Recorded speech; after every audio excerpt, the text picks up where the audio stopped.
So good evening and welcome all of you. आज हम ecosystem का दूसरा पार्ट पढ़ेंगे कल के लेक्चर के कंटिन्यूएशन में। So let us see what we need to read in this chapter of ecosystem.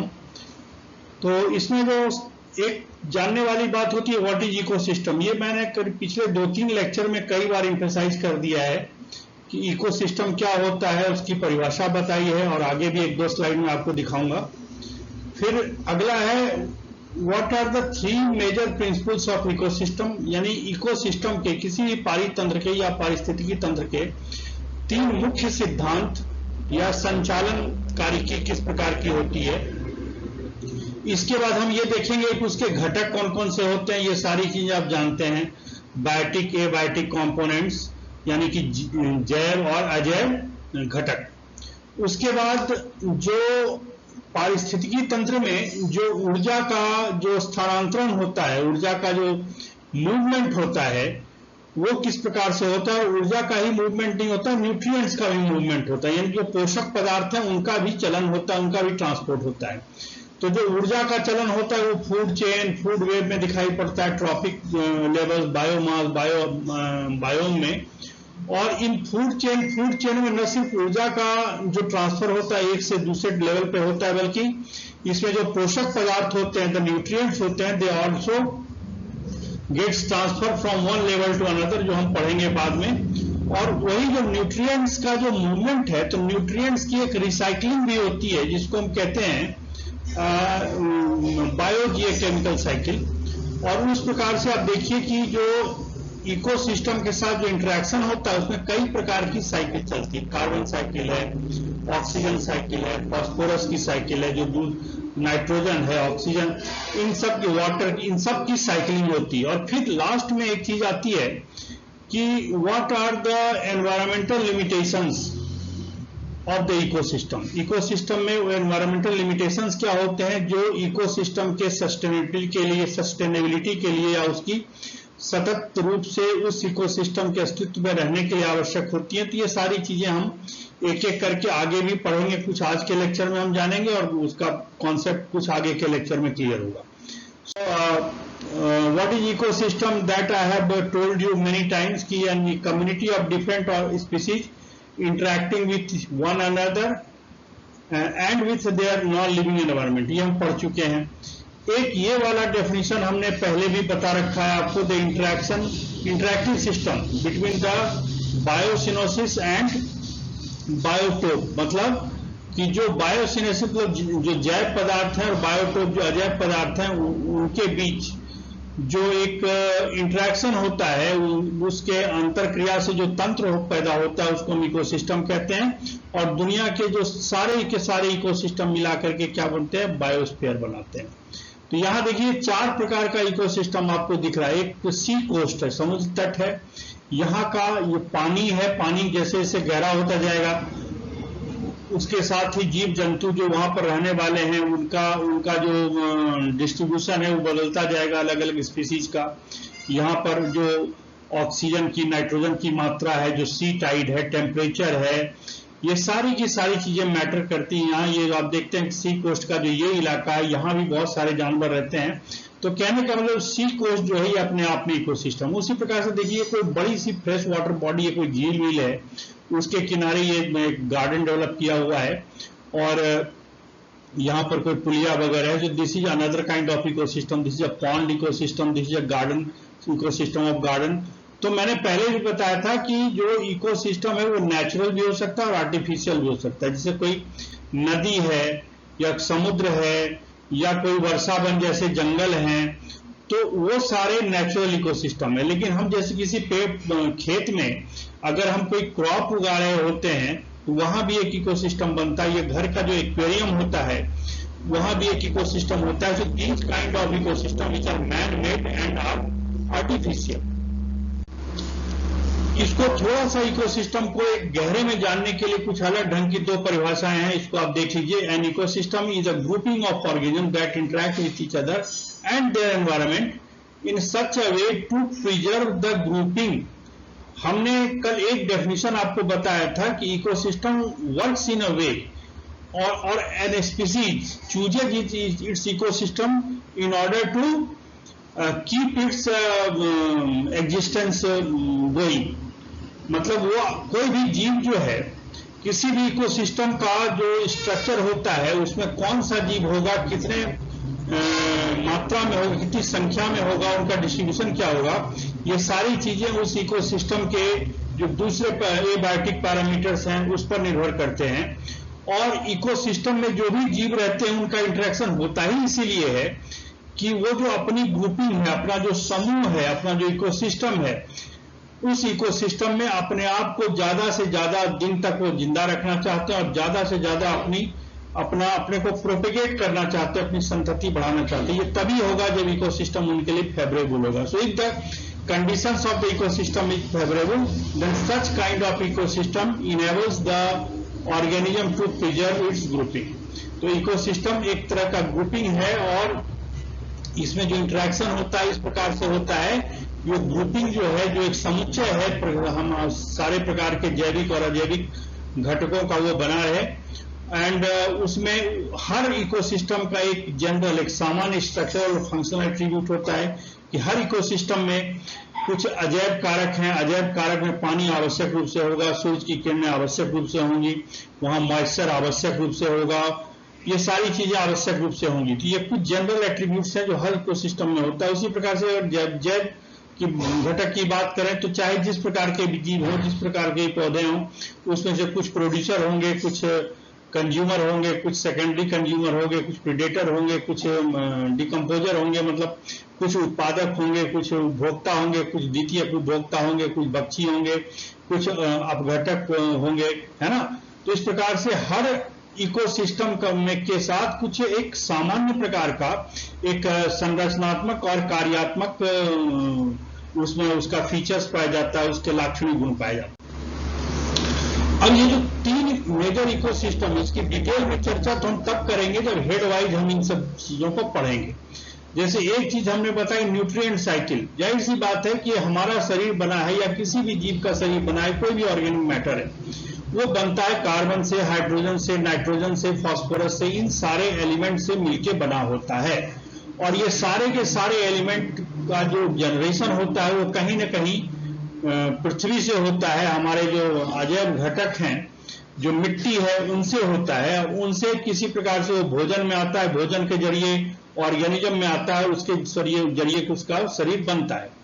फिर क्या होता है कि एक बार जब कोई भी ऑर्गेनिक मैटर या कोई लिविंग प्राणी जो होता है उसकी जब डेथ होती है तो उसके बाद वो सारे के सारे न्यूट्रिएंट जो होते हैं वो रिसाइकिल होता है। रिसाइकिल होता है मतलब कि वो पुनः जो है डिकम्पोज होकर के, अपघटित होकर के पुनः मिट्टी में मिल जाते हैं, जहां से फिर पुनः वो किसी पौधे में जा सके और किसी जीव को पोषण दे सके। तो इस प्रकार का जो चक्रण होता है सारे केमिकल एलिमेंट्स का, उसको हम न्यूट्रिएंट साइकिल कहते हैं। और इसका एक और नाम भी है जिसको हम कहते हैं बायो जियो केमिकल साइकिल, यानी जैव भूगर्भीय रासायनिक चक्र। ठीक है। तो इसमें क्या होता है, जैसे movement of chemical elements from environment into the living being, मतलब एनवायरमेंट से वो सारे एलिमेंट्स जो मैंने कहा कि कुछ ज्यादातर मैक्रो एलिमेंट्स के नाम मैंने लिए, कुछ माइक्रो एलिमेंट्स भी होते हैं। ये सारे के सारे जो मैक्रो एलिमेंट में कार्बन है, फास्फोरस है, नाइट्रोजन है, सल्फर है, ये सारे होंगे। माइक्रो में जिंक है, क्रोमियम है, आयरन है, ये सारे माइक्रो टाइप के एलिमेंट हैं। तो माइक्रो में हालांकि उसको और परिभाषित किया गया है, फिर जो आयरन है उतना भी माइक्रो नहीं होता, निकेल है, ये सारी की सारी चीजें आती है अल्टीमेटली धरती से। और धरती से वो क्या आती है, पहले पौधों में आती है, प्रोड्यूसर्स में आती है, और वहां के जरिए वो कंज्यूमर्स में पहुंचती है और उसके शरीर के निर्माण में कहीं ना कहीं मदद करती है। तो कहने का मतलब ये है कि ये सारे जो होते हैं एनवायरमेंट से आते हैं। And once the organism die, मतलब it goes into the environment through organism that lives, grow and die and decompose। वो जिंदा रहता है तब तक वो एलिमेंट उसके शरीर में रहता है, जब वृद्धि करता है तब शरीर में तो डाई होता है, जब उसकी मृत्यु होती है तो उसके शरीर का अपघटन होता है। और उस डिकम्पोजिशन के बाद, उस अपघटन के पश्चात वो सारे के सारे एलिमेंट पुनः चक्रित होकर के कहाँ चले जाते हैं, वहीं चले जाते हैं जहां से वो आते हैं, अर्थात कि उस एनवायरमेंट में पुनः वापिस हो जाते हैं। फिर एनर्जी फ्लो है, एनर्जी का मुख्य स्रोत सूर्य है और उससे जो हरे पौधे भोजन बनाते हैं, तो ये सब हम डिस्कस करेंगे डिटेल में। वो जो भोजन बनाते हैं तो ढंग से वो भोजन नहीं होता, एक संचित रासायनिक ऊर्जा होती, और वो संचित रासायनिक ऊर्जा पौधे से पहले प्राइमरी कंज्यूमर या प्राथमिक उपभोक्ता में जाती है। जैसे कि मान लीजिए पौधे, किसी बकरी ने घास खाया, तो घास नहीं खा रहा, खाना नहीं खा रहा है, बल्कि घास से ऊर्जा प्राप्त कर रहा है। उस ऊर्जा से उसका शरीर बनेगा, उसको जीवन के लिए एनर्जी मिलेगी। लेकिन प्रॉब्लम यह होती है कि अगर वो 10 किलो घास खाएगा तो उससे जो बॉडी मास बनेगा वो 1 किलो ही बनेगा, और बाकी उसके ऊर्जा जो दूसरी ऊर्जा निर्माण में काम आएगा, फिर वो भी पूरी की पूरी ऊर्जा जो है जितना बकरी खाती है, पूरी की पूरी ऊर्जा ट्रांसफर नहीं होती, कुछ ऊर्जा डेसिपेट हो जाती है। फिर वो जो जानवर है जितनी ऊर्जा प्रयोग में लाता है भोजन के जरिए, उतना ही ऊर्जा वो क्या होता है उसके शरीर से डेसिपेट हो जाती है, या एक्सक्रीशन या कुछ ऐसे वेस्टेज के रूप में बाहर भी निकल जाती है।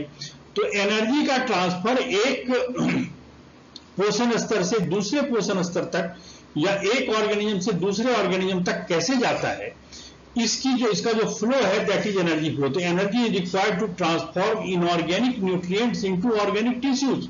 अभी हमने न्यूट्रिएंट साइकिल में बात की, the carbon, phosphorus, sulphur like elements they form the body, organic body. वो किसी जीवित पदार्थ का शरीर बनाते हैं, लेकिन वो सारे के सारे मृत पदार्थ थे, सारे के सारे अजैव पदार्थ थे। कौन? कार्बन, हाइड्रोजन, वाटर है, ऑक्सीजन है, सारे के सारे क्या थे? ये सारे अजैव पदार्थ थे। और उन अजैव पदार्थों से एक जैविक पदार्थ या ऑर्गेनिक टिश्यूज, एक जैविक उत्तक बनाने की जो बनता है किसी ऑर्गेनिज्म में, इसमें ऊर्जा लगती है। और इस ऊर्जा को लगाने के क्रम में ये ऊर्जा कैसे एक पोषण स्तर से दूसरे पोषण स्तर तक जाती है, इसी फ्लो को हम एनर्जी फ्लो कहते हैं। उसके बाद स्ट्रक्चर होता है, आप जानते हो कि उसके स्ट्रक्चर में 2 प्रकार के कंपोनेंट होते हैं, उनका कुछ फंक्शन होता है। स्ट्रक्चर फंक्शन की किस प्रकार से एक ऑर्गेनिज्म दूसरे पर डिपेंड करता है।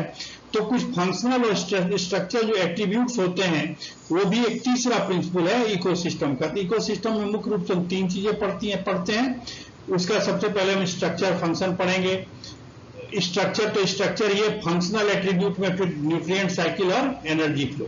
तो 3 चीजें हम पढ़ेंगे, उसका स्ट्रक्चर पढ़ेंगे, एनर्जी फ्लो पढ़ेंगे और न्यूट्रिएंट साइकिल पढ़ेंगे, जो आगे की हम देखेंगे ना। वो अर्थ का सपोर्ट सिस्टम है। जैसे मान लीजिए पृथ्वी है, पृथ्वी का आप देखिए ये कोर दिखाई दे रहा है, कोर के ऊपर वाला जो ये पार्ट है ये मेंटल कहलाता है, और ये इसका सरफेस है, जो इसका क्रस्ट, ये सरफेस के ऊपर वाला भाग, ये अंदर का भाग ये क्रस्ट है।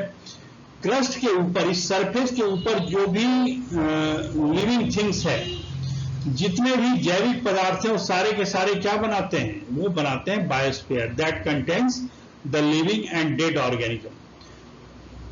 ये क्रस्ट ऑब्वियस ही बात है कि इसमें मिट्टी है और रॉक्स है।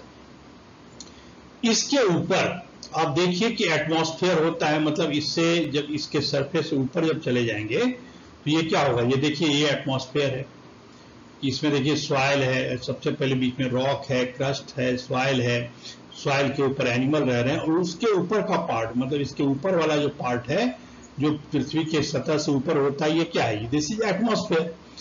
उसके अलावा जो इस पर जितने भी वाटर बॉडीज हैं, समुद्र है, नदी है, ये सारे के सारे हाइड्रोस्फीयर के पार्ट है।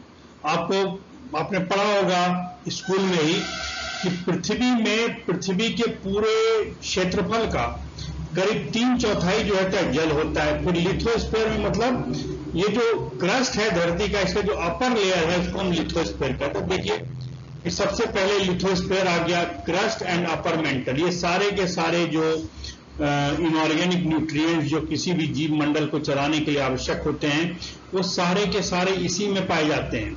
इसके अलावा ऊर्जा के कुछ स्रोत हैं जो 2 नॉन रीन्यूएबल सोर्सेज, मतलब कि जैसे जितने भी आप देखते हैं कि आज हमारे जीवन में ऊर्जा का कितना महत्व है। मतलब बिना ऊर्जा के ना तो हमारा कंप्यूटर चलेगा, ना बाइक चलेगी, ना बत्ती जलेगी, ना पंखा चलेगा, ना एसी चलेगा, ना फैक्ट्री चलेगी, कुछ भी नहीं चलेगा। तो इसके लिए हम क्या करते हैं? ऊर्जा पैदा करते हैं। ऊर्जा पैदा करते हैं तो कुछ तो उसके रिन्यूएबल सोर्सेस हैं, जैसे मान लीजिए सौर ऊर्जा है, पवन ऊर्जा है, ये सब तो रिन्यूएबल सोर्सेज। लेकिन कुछ नॉन रिन्यूएबल सोर्सेज क्या है?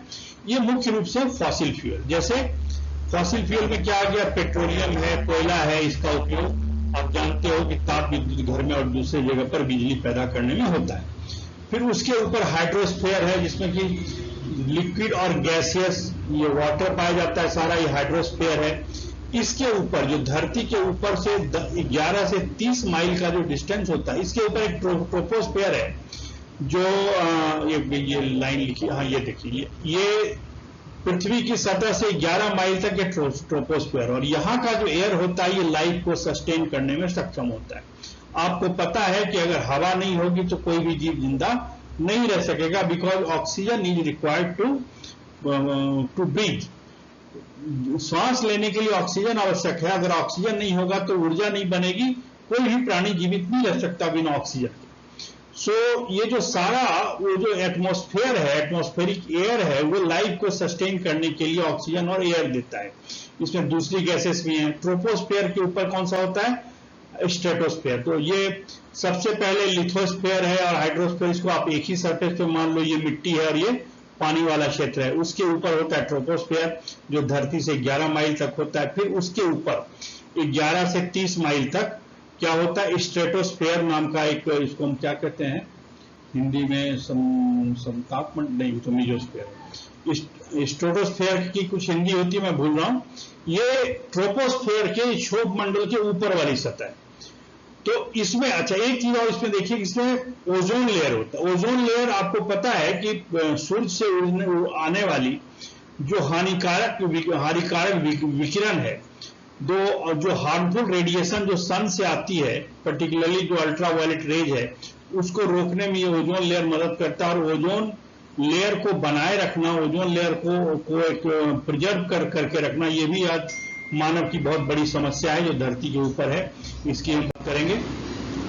Now the major component of ecosystem. आप ये आपके लिए कोई नई बात नहीं है, आप स्कूल से पढ़ते आ रहे हो। फर्स्ट ईयर में आपने पर्यावरण विज्ञान में पढ़ा है कि there are 2 kinds of components. Number 1 is abiotic and another is biotic. Biotic जीवित पदार्थ होंगे, एबायोटिक में सारे अजैविक, मुख्य रूप से अकार्बनिक पदार्थ होंगे। इसमें वाटर है, ट्रोपोस्फेयर का एयर है, सूर्य से आने वाली ऊर्जा के कारण बना हुआ टेम्परेचर है, मिट्टी है। मिट्टी कैसी है उस पर डिपेंड करता है कि वहां का किस प्रकार की लाइफ सस्टेन होगी। अगर मिट्टी एल्यूवियल है तो वहां बहुत वो फर्टाइल जमीन है, वहां बहुत ज्यादा अनाज पैदा होगा। रेतीली है तो वहां पानी की कमी है और इस वजह से वहां ज्यादा अनाज आप ग्रो नहीं कर सकते। बिल्कुल चट्टानी एरिया है, बिल्कुल रॉकी मटेरियल, वहां भी खेती नहीं हो सकती। उसके बाद फिर लाइट लेवल्स कितना है कि सूर्य की इंटेंसिटी कितनी, प्रेसिपिटेशन बारिश कितनी होती है, सैलिनिटी अगर पानी है तो उसमें नमक की मात्रा कितनी है। उसके बाद ये जो एबायोटिक कंपोनेंट है वो क्या करते हैं, they set a kind of tolerance limit for population and community. जैसे कि मान लिया जाए कि अगर एक रेगिस्तान है तो रेगिस्तान में जो टेम्परेचर की और जो आर्द्रता का जो लिमिट है वो ऑब्वियस ही बात है कि किसी भी नम जगह की तुलना में कम होगी। इसीलिए क्या होता है कि उस टॉलरेंट लिमिट में रहने वाला कौन है, ऊंट है या जो दूसरे मरुस्थलीय जानवर है या मरुस्थलीय पौधे, वही रह सकते हैं उस लिमिट में। उसी प्रकार से अगर पानी है, पॉन्ड है, तो वहां का जो आर्द्रता का या टेम्परेचर का या जो दूसरे फैक्टर्स हैं उसकी अपनी सीमाएं अलग है, उसका रेंज अलग है, जिसकी वजह से वहां की जो कम्युनिटी होती है, वहां का जो समुदाय होता है, वहां रहने वाली जो पॉपुलेशन होते हैं, they are different from the organism which are living in the desert region. उसी प्रकार से ये जो लिमिटिंग फैक्टर हैं, ये जो सीमांतकारी कारक हैं, ये एक्चुअली इंडिकेट करते हैं या एक्चुअली डिसाइड करते हैं कि वहां रहने वाले जीव कैसे होंगे और कितनी संख्या में होंगे, उनका पॉपुलेशन कितना होगा, कितनी संख्या में, मात्रात्मक संख्या में होंगे वो। बायोटिक कंपोनेंट्स में एक प्रोड्यूसर होता है। आप जानते हो कि सूर्य से ऊर्जा प्राप्त करके अपना भोजन स्वयं बनाने वाले प्रोड्यूसर या उत्पादक कहलाते हैं। And all the green plants are the producers. उसके बाद पौधों को जो सबसे पहले भक्षण करते हैं वो कंज्यूमर होते हैं। फिर उस कंज्यूमर को जो भक्षण करता है वो सेकेंडरी कंज्यूमर कहलाता है। और तीसरी चीज जो बहुत इंपॉर्टेंट है particularly for the purpose of nutrient cycle, वो होते हैं डीकंपोजर्स।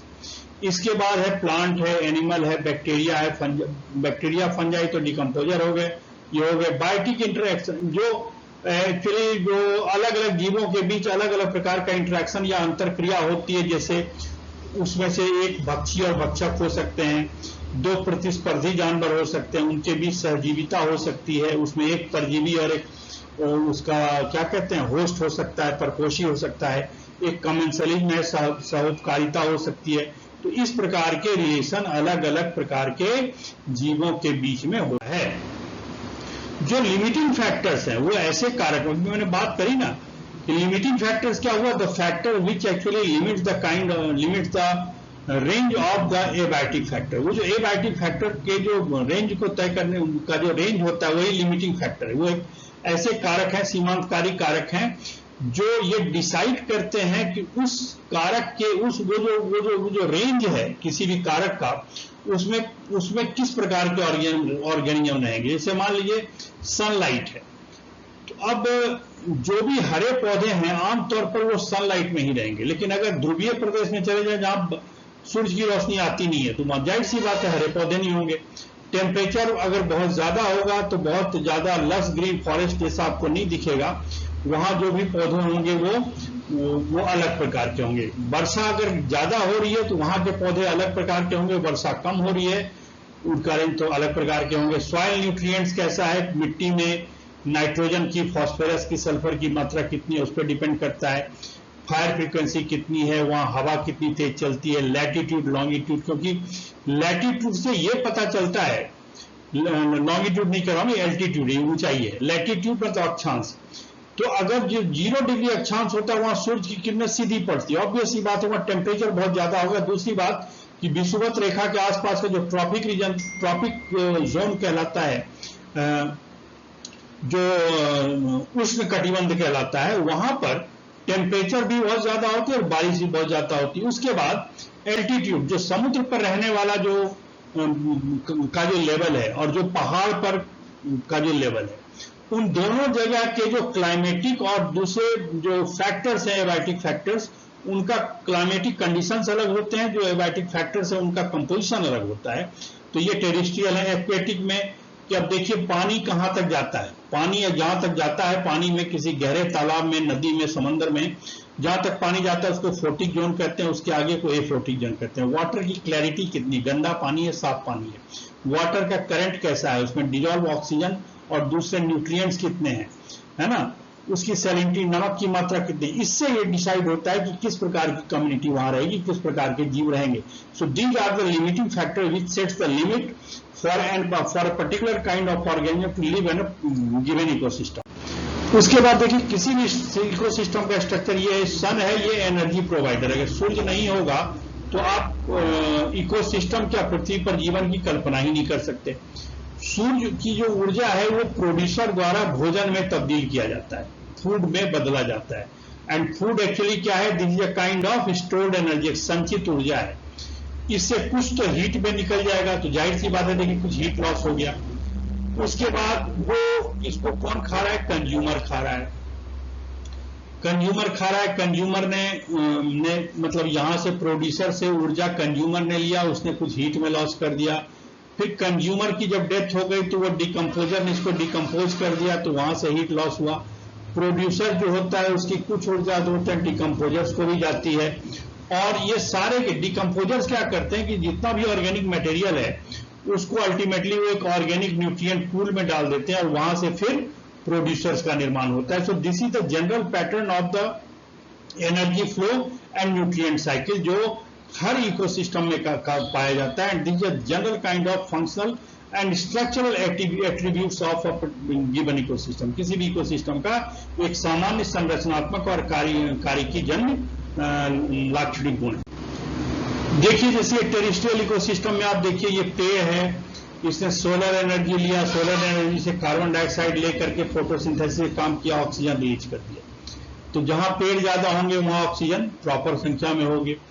उस पेड़ से के नीचे कुछ घास है, ये सारे के सारे हरे पौधे हैं, ये प्रोड्यूसर हैं, उसको प्राइमरी कंज्यूमर खा रहा है, सेकेंडरी कंज्यूमर खा रहा है, और इन सब की डेथ होगी तो ये जो डिकम्पोजर्स हैं, जो बैक्टीरिया हैं, वो क्या करेंगे, इन सबको डिकम्पोज करके और सारे न्यूट्रिएंट्स को पुनः सॉइल में भेज देंगे, जो फिर प्रोड्यूसर्स द्वारा ले लिया जाएगा।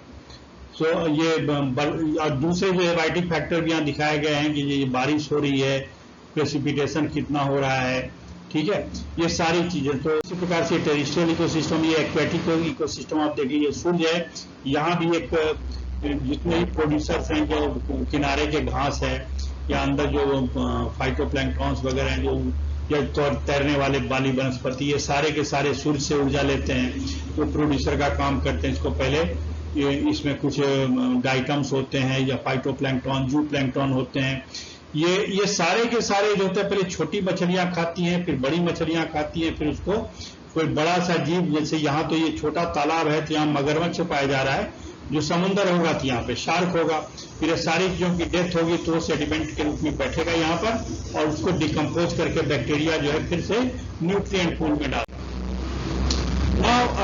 जो मैंने कहा कि जो न्यूट्रिएंट साइकिल होता है, तो ये देखिए, ये बायोस्फीयर है, बायोस्फीयर में ये हाइड्रोस्फीयर है, ये लिथोस्फीयर है, पहाड़, और ये यहाँ पर आप देखिए कि सारे जंगल है, प्राणी है, सारे के सारे जीव है, ये सारा का सारा बायोस्फीयर है। इस बायोस्फीयर में जो ऊर्जा आती है उसका मुख्य स्रोत सूर्य है, और उस ऊर्जा के कारण क्या होता है कि जो ऑक्सीजन है, वाटर है, नाइट्रोजन है, फास्फोरस है, कार्बन है, इन सारी चीजों से किसी जीव का निर्माण होता है, किसी ऑर्गेनिक टिश्यूज का निर्माण होता है। फिर जब वो उनकी डेथ होती है तो फिर ये सारी चीजें रिसाइकिल होती है। तो बेसिकली जो केमिकल साइकिल है, वहां वैसे तो कई प्रकार की साइकिल होती है, लेकिन यहाँ 5 दिखाए गए हैं। कार्बन साइकिल है, फास्फोरस साइकिल है, nitrogen, water and oxygen cycle हो, आप और कल्पना कर सकते हैं, सल्फर साइकिल हो सकता है, दूसरे साइकिल हो सकते हैं। तो होता क्या है कि ये सिर्फ एनर्जी, इस साइकिलिंग में क्या होता है कि एनर्जी भी रिलीज होती है। जो ऑर्गेनिक मैटर से जब पुनः ये रिसाइकलिंग होती है, तो कुछ एनर्जी रिलीज होती है और हीट के फॉर्म में कुछ धरती में रह जाती है, कुछ वातावरण में रिलीज कर दी जाती है। तो this cycling of matter is the biogeological cycle. आप देखिए कि जो इकोसिस्टम है उसकी सस्टेनेबिलिटी के लिए क्या है, सोलर एनर्जी है, उसके बाद जो न्यूट्रिएंट कैपिटल है, नेचुरल कैपिटल है, हमारा जो प्राकृतिक संपदा हमारी क्या है, सूर्य के कारण होने वाला क्लाइमेटिक कंट्रोल है, एयर रिसोर्सेस है, हवा है, पानी के रिसोर्सेस हैं, सॉइल हैं, उसके बाद हमारे जो इकोसिस्टम होता है वहाँ वेस्ट को रिमूव करने के लिए, डिटॉक्सिफिकेशन के लिए भी एक सिस्टम होता है, उसके बाद कुछ नेचुरल पेस्ट होते हैं जो डिजीज कंट्रोल करते हैं, फिर हमारी बायोडाइवर्सिटी होती है, जीन पूल होता है, उसके बाद कुछ रिन्यूएबल एनर्जी सोर्सेज होते हैं, कुछ non renewable sources energy sources होते हैं। तो नॉन रिन्यूएबल में कुछ मिनरल रिसोर्सेज हैं, कुछ एनर्जी रिसोर्सेज हैं। मिनरल रिसोर्सेज में जितने भी प्रकार के धातु हैं, मिनरल्स हैं, वो मिनरल रिसोर्सेज हो गए। इधर ये तो फॉसिल फ्यूल है, जो ईंधन ईंधन जीवाश्म ईंधन है, फॉसिल फ्यूल जिसको कहते हैं, ये पेट्रोलियम पर्टिकुलरली कोयला है, ये सारे नॉन रिन्यूएबल एनर्जी रिसोर्सेस हैं। उसके बाद देखिए रिन्यूएबल एनर्जी रिसोर्सेस हैं, कुछ मैटर रिसोर्सेस हैं। तो ये सारी की सारी चीजें अगर एक बैलेंस में काम करती हैं, then this kind of the system in the biosphere leads to the sustainability. मतलब इस प्रकार का अगर सिस्टम होगा जहां सारी चीजें अपने बैलेंस में हैं, सारे रिसोर्सेस एक ढंग से यूज हो रहे हैं और सारे सिस्टम काम कर रहे हैं, तो वो जो इकोसिस्टम है बहुत दिन तक बना रहेगा और इसकी सस्टेनेबिलिटी यानी कि जो सततता है वो बनी रहेगी। अब ये जो इकोसिस्टम होता है उसकी देखिए बाउंड्री, ये पहले मैं बता चुका हूं कि जैसे मान लीजिए लैंड जोन है और ये पानी वाला जोन है, पानी है और ये धरती है, इसके बीच में कुछ कोस्टल एरिया है। तो कोस्टल जो है ये ट्रांजिशन जोन है, यानी कि ये जमीन से यहां तक आ गया। आप देखिए जमीन पर अगर रेप्टाइल रह रहा है, बर्ड रह रहा है, मैमल रह रहा है, तो ये क्या है कि कुछ ऐसे जीव होते हैं जो पानी में भी रह लेते हैं और जमीन पर भी रह लेते हैं। पर्टिकुलरली जो एम्फीबिया है, उभयचर का नाम ही इसीलिए पड़ा, और ये हम क्लास में आपको बताते रहते हैं, बहुत सारे कीट हैं। फिर जो एक्वेटिक जोन है वहां पर क्या होगा, ये जो देखिए ये मेंढक है, ये ट्रांजिशन जोन का ही है, लेकिन अब देखिए यहाँ पर जो मछलियां हैं, डीप सी फिशेस हैं, ये सारी की सारी मछलियां एक्वेटिक जोन में आ गई। तो ये जो ट्रांजिशन जोन होता है बाउंड्रीज के बीच का, तो अलग अलग, जैसे ये टेरेस्ट्रियल है स्थलीय है और ये जलीय पारित तंत्र है। इन दोनों के बीच का जो ट्रांजिशन जोन होता है इसको हम इकोटोन कहते हैं, ये हम पढ़ा भी चुके हैं पहले। और जो इकोसिस्टम का कॉन्सेप्ट है तो देखिए ये बायोम्स है। देखिए बायोम्स किस चीज पर डिपेंड करता है कि एनुअल प्रेसिपिटेशन या एनुअल रेनफॉल कितना है। जैसे मान लीजिए जितने भी ग्रीन आपको दिख रहे हैं ये सारे 100 से 125 सेंटीमीटर बारिश हो रही है सालाना। जो थोड़े से कम ये जो थोड़े से लेस ग्रीन है, येलोइश ग्रीन है, वहां उससे कम होती है। जो येलो है वहां उससे कम होती है। जो बिल्कुल डार्क हल्का सा ये हल्का ही बिल्कुल ग्रीन है ये वहां कम होती है। जो व्हाइट वाला है ना वहां बिल्कुल कम बारिश हो रही है। तो देखिए एक बायो कोस्टल माउंटेन रेंज, ये समुद्र है, समुद्र के किनारे जो माउंटेन रेंज है ये कोस्टल माउंटेन रेंज है। यहाँ बारिश कितनी हो रही है और इसके आधार पर यहाँ का बायोम अलग है। इसमें कई प्रकार के इकोसिस्टम होंगे। उसी प्रकार से ये जो ग्रेट अमेरिकन डेजर्ट है यहाँ का बायोम अलग है, यहाँ कई प्रकार के सिस्टम होंगे। या रॉकी माउंटेन्स है, ग्रेट प्लेन है। यहाँ देखिए 1 2 3 4 5 6 7 मतलब अलग अलग प्रकार के आपको 6 बायोम यहाँ दिखाए गए, ठीक है। और इस बायोम में क्लाइमेट का रोल आवश्यक रूप से होता है। देखिए 2 चीजें हैं, एक तो हाइट है, एक तो समुद्र स्थल से के तल से कितनी दूरी है, 5000 से 15000 फीट तक की हाइट है, तो एल्टीट्यूड कितना है। और दूसरा कि वहां एनुअल प्रेसिपिटेशन क्या होता है, टेम्परेचर का रेंज क्या है। जैसे आप देखिए कॉनिफेरस फॉरेस्ट जहां भी है तो ये अपने आप में यही इंडिकेट कर रहे हैं यहाँ बारिश तो कम हो रही है but the temperature is low, क्योंकि सारे चीड़ वाले पौधे हैं जिस पर बर्फ गिरे तो ये कुछ हो नहीं, ठीक है। तो इस प्रकार से टेम्परेचर, रेनफॉल और दूसरे जो क्लाइमेटिक कंडीशन है वो बिल्कुल बायोम की जो प्रकृति है उसको डिसाइड करते हैं। और जो एक्वेटिक लाइफ जोन्स हैं जैसे समुद्र का है या फ्रेश वाटर बॉडीज है, ये एक्वेटिक लाइफ जोन भी क्लाइमेट और एक्वेटिक लाइफ जोन जो है ये या फिर उसकी जो एल्टीट्यूड है, these factors actually decide the kind of biome it would be having, ठीक है। और उस बायोम में कई प्रकार के इकोसिस्टम होते हैं। So this is a rough idea of the ecosystem. In next class we would be studying the biotic and abiotic components and other factors of the ecosystem. तो इसके साथ ही थैंक यू वेरी मच।